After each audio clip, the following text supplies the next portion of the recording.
Is it working? I think it's working. Virginia, where are you? Hi. Yeah, where are you? Did I travel in time or space or both? Who are all those people in your house? We are at the Tell Tale Steampunk Festival that we've been plugging for months. Yes. Yep. We are The here. time has come. Time has arrived, and these are the people who actually came to watch Levi and I do this. Thanks. Yep. Thank you guys. That's so cool. Not them. Yay. Woo. So today we've got a very special topic. Time travel. My husband was a time traveler, and rude. Yeah, we're gonna find out why Yeah. that could be so, right? Yes. All right. So you ready? I'm ready. All right. Let's do it.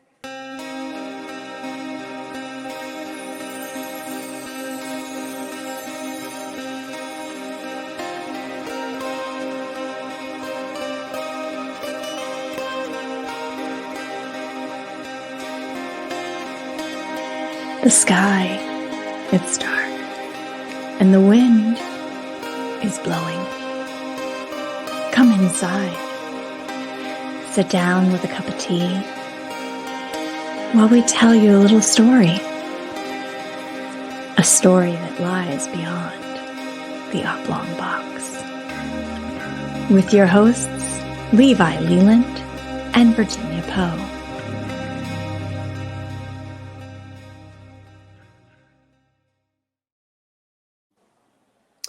All right. I'm so excited today. I wish I could be there in person. I just know. couldn't make it. It's a little too far out of the way for me being up here in Rhode It's okay. Island, but I'm there in spirit and virtually. Yes. And virtually. And you have Like I honored. said, Yeah. future, I'm ahead, man. That's it. And we're talking about kind of the future, time travel, futuristic and past ideas, because Future that's and time past. travel, right? Oh. It's a chicken or the egg. Yeah. And there you go. There you go. The chicken or the egg. Those are gone. Robin's eggs are gone, man. Yeah. I ate them all. Sorry. They came and went. And so we kind of have a very interesting topic for this theme of time travel, because there's an eerie coincidence that happened regarding a Poe story, the only novel he ever wrote in his career, and some events that transpired some 46 years later. But which one came first? That's what we have to wonder. And did Poe write this story based on events he saw transpire in the future? Or did these events transpire based on a Poe tale? Just incidentally? I don't know. I'm so perplexed by this. The narrative of Arthur Gordon Pym of Nantucket. Yes. Often simplified to just Pym. Pym. And so this was Poe's only novel in his career. He wrote it because at the time, novels were kind of becoming the thing to write, and readers wanted novels for some reason, which we can kind of understand today. You know, we all enjoy a good read, a good novel. Yeah, a good book. But Poe firmly believed that a tale should be able to be read in one sitting to keep that unity of effect, right? So I'm being backlit by an angel now. We had no sunshine here. Now all of a sudden, the sun is just peering through the clouds through this window. So yeah. So call that another eerie coincidence that I start this. But yeah, so this novel was published in installments beginning in 1838. Yes. Two installments, correct? Yeah. They couldn't have right. And so the novel essentially it's about a sea voyage. There's men on a ship that travel to Antarctic regions. There's some eerie things that happen. There's shadow people and all sorts of weird things that are just occurring throughout this story. But one of the biggest climaxes of the story is when a mutiny happens aboard the ship. There's our wreckage. Yeah. And there's a wreckage. And you know a shipwreck is never a good thing, right? And we're really trying hard to make this episode not a shipwreck, in also keeping with the theme. So after this mutiny, of course, there's a huge storm. This shipwreck occurs. And our main character, Pym, is set adrift with 3 other men. One of those men being a young cabin boy named Richard Parker. And so it was about 16 days that these men were set adrift at sea, starving, No water. dehydrated, no water. And of course, not to drink the sea water, because that will make you deathly ill and do the opposite. So they were surrounded by water, but do not drink the seawater. I mentioned this because this will come into play later, but we'll leave that for now. And so essentially the men decide one of us has to be a sacrifice, the only way the rest of us will survive is that if one of us is killed and eaten by the other men.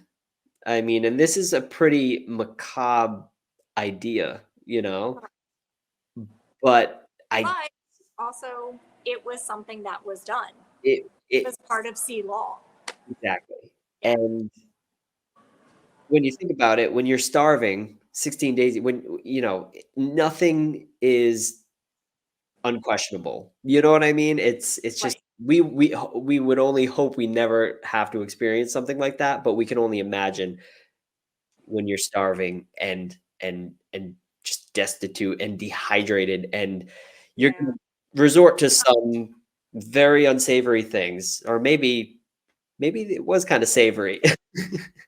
We're batting 1,000. We're trying. The men draw straws. Yes. Men draw straws. Who picks the short straw? Richard Parker. Yes, Richard Parker draws the short straw. He's killed. He's eaten by the other crewmates. Yes. Pym survives to tell the tale. And so that's essentially the gist of the novel without going into extensive detail, because we could be right. Yeah. And so Virginia. Yes. So what happens all this time later? 46 years later, in May of 1884, a ship called the Minuet set sail from England on its way to Australia to its new owner. Mm-hmm. Now, this vessel was more of a, like you would think, like a yacht.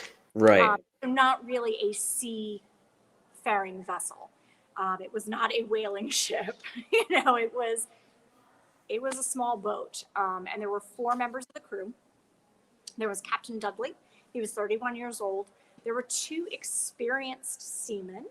37-year-old. Hold on. This is where my notes. See, I've got my notes. I'm gonna try to Listen, do this. I am just as bad with names and dates, so. Yeah. It's Edwin Stevens was the 37-year-old, and Edmund Brooks, 39 years old, were part of the crew. And then they had their cabin boy, a 17-year-old Richard Parker. So they set sail, and they are embanking. They are going for it. They are like, okay, this guy wants us to get this boat to Australia. We're gonna do it. We're gonna do it. So they're not far off of the Cape of Good Hope, and they encounter this horrible storm, and a wave, this ginormous wave, crashes down on the ship. It takes the ship 5 minutes to sink. In that time frame, the men grab the 13-foot lifeboat. This is more like a dinghy. And they get set up. They try to grab what provisions they can, grab what instruments they can so they can figure out where they're going and where they're headed. And they actually end up with 2 tins of turnips. Yes, the not turnips. Not meat. Yes, I think I probably would have died within 2 days.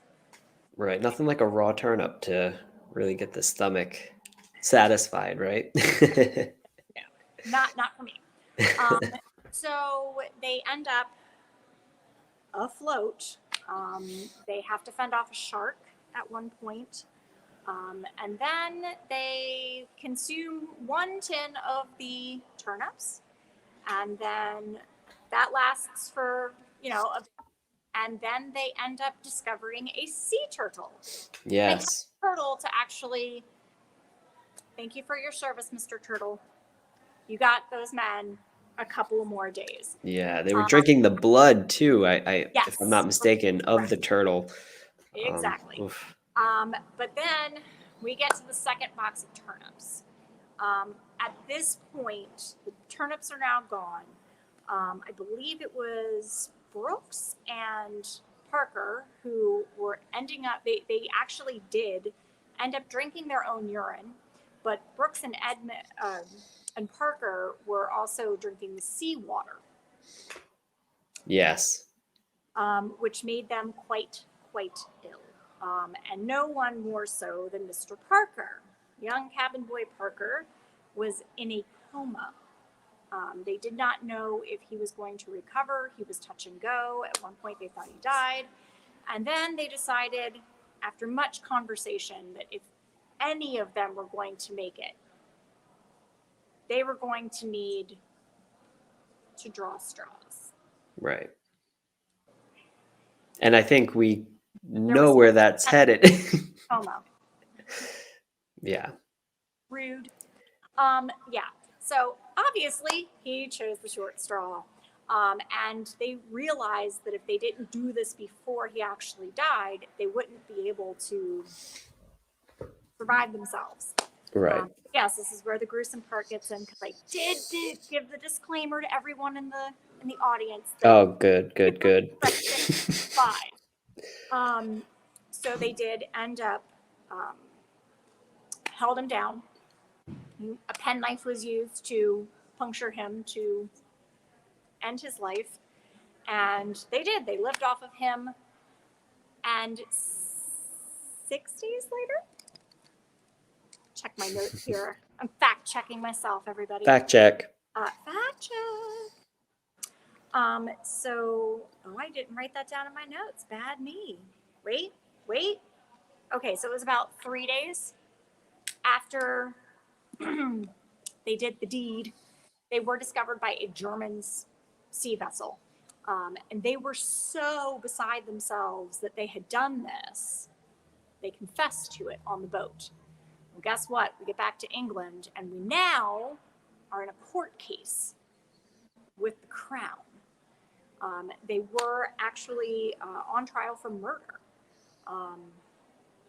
Of course, when they were tried and convicted, a lot of the family members of the Parkers, they were all very sympathetic to the other sailors. Richard's brother actually shook hands with the members of the crew, understanding why they did it. But they were going for blood, because what they said is that you cannot kill someone based off of needs of survival. It's still murder. Because Right. they were trying to use laws of the sea to justify what they had done. In the end, the men only got 6 months in jail. I mean, But it's I something guess that stuck with them for the rest of their days. right. And undoubtedly they carried those events with them for the rest of their lives. I mean, when it comes to survival, I guess that's up for debate. You know, is it justified? Is it not? You know, and murder is murder, but survival, survival. Circumstances are all very different, and we just can't say what exactly is right and wrong in that case. You know, I feel like when Poe wrote the novel, he was definitely going for the gruesome effect. And even in the novel, which I noticed, which was kind of interesting, is it was Richard Parker's idea to draw straws to see who would be the one. So Poe still kind of wanted Richard Parker to not totally be a victim because it was his idea. So we kind of have this thing in our head like, well, hey, it was his idea. So we, you know, we can't really feel bad for him that he lost, you know? So it's interesting how Poe kind of played off on that to kind of make the readers, you know, feel more of that gruesome effect and the horror of it rather than possibly the sympathy for the victim, you know? And it's just so incredible how the events transpired all those years later, and so many coincidences. I mean, so many. Well, even in the story, but about the sea turtle. Yeah, it's almost as if Poe really did like travel in time. I mean, how down to the name to Richard Parker. I mean, it's crazy. It's absolutely crazy. And so here's the other thing about this case. When this actually happened in the 1800s, as you and I know, but most people may not know, some people don't know anything about this, is that this book was absolutely like noses in the air. Everyone thought it was garbage. You know, Poe himself even said that it was a silly bit of writing, right? He laughed at his own writing. But so it wasn't something like The Raven, where other famous writers knew about it and were making, you know, art for it and things like that. So this was not something that people would have seen published over and over and over. Right. But it was shortly after the court case happened that someone was reading some Poe and saw that and was like, that sounds familiar. Here. Right. Incredible stuff. And I guess that's just one of the many things that add the mystery to Poe and the horror and just make him one of these like really elusive figures in history and just one of these really kind of horrific artists, you know, one of these artists that really was true to their form and could really present a horrific tale to an audience, you know? It's chilling. And it's funny though, how after this was written, after it was dismissed, you know, by the literary world at that time, right. You know, people like Herman Melville, people like Verne, like I mean, wasn't it Jules Verne who said that he felt this was Poe's best work? Right. Verne even wrote a sequel to Poe's novel, which the title slips. Or something like that? Yeah. The title slips my name, but I think you're close. And so someone like Verne, who is credited with being like the science fiction writer, you know, the originator, the pioneer, was so inspired by this work from Poe. Like this one was the one that inspired him, you know, and again, that's why Poe is even credited with pioneering science fiction, because in his works we see some, you know, elements of science fiction, great and small, which you know, writers in the subsequent years after Poe have credited him with, hey, he was kind of delving into science fiction before it was a thing, you know? And of course, we know he was credited with inventing the detective genre as we know it. You know, he created that template with the Dupin stories. And then, of course, horror, which was already a genre. It was a theme, but it wasn't really being tapped into. And the way he did it, he perfected it and became the godfather of the genre, you know? So Poe is incredible, you know, and he leaves us questioning so many things in life and things about his life to this day that I think keeps the audience or keeps audiences attracted to him constantly. Absolutely. Oh, well, gruesome details. Gruesome.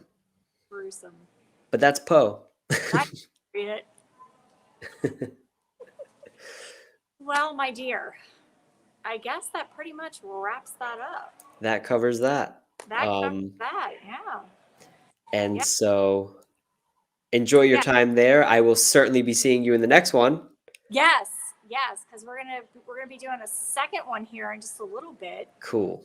Our special guests in, so we're gonna be talking about a very special subject, another very exciting one.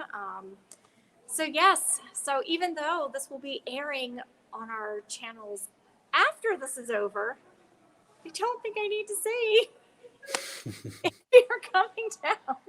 Right. Yeah. You're either there or you're not. Right.